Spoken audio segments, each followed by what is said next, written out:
اعوذ باللہ من الشیطان الرجیم بسم اللہ الرحمن الرحیم۔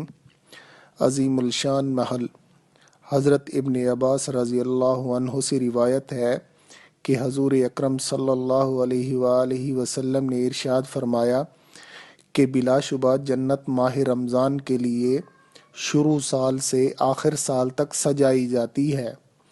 جب رمضان شریف کا مہینہ شروع ہوتا ہے تو جنت اللہ تعالیٰ سے عرض کرتی ہے، اے اللہ، اس مبارک مہینے میں اپنے بندوں میں سے کچھ بندے میرے اندر قیام کرنے والے مقرر فرما دیجئے جو عبادت کر کے میرے اندر داخل ہو سکیں۔ اس طرح حوریں بھی عرض کرتی ہیں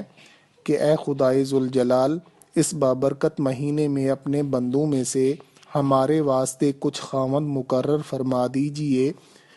چنانچہ جس شخص نے رمضان شریف کے مہینے میں اپنے نفس کی حفاظت کی اور کوئی نشہ آور چیز نہ پی اور نہ کسی مومن پر کوئی بہتان لگایا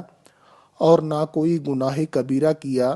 تو اللہ جل شانہ رمضان شریف کی ہر رات میں اس بندہ کی 100 حوروں سے شادی کر دیتے ہیں اور اس کے لیے جنت میں ایک محل سونے چاندی یاقوت اور زمرد کا تیار کر دیتے ہیں۔ اس محل کی لمبائی چوڑائی کا یہ عالم ہے کہ اگر ساری دنیا اکٹھی اس محل میں رکھ دی جائے تو ایسی معلوم ہو جیسے دنیا میں کوئی بکریوں کا باڑا ہو، یعنی جس طرح تمام دنیا کے مقابلے میں بکریوں کا باڑا چھوٹا سا معلوم ہوتا ہے، اس طرح اگر ساری دنیا جنت کے اس محل میں رکھ دی جائے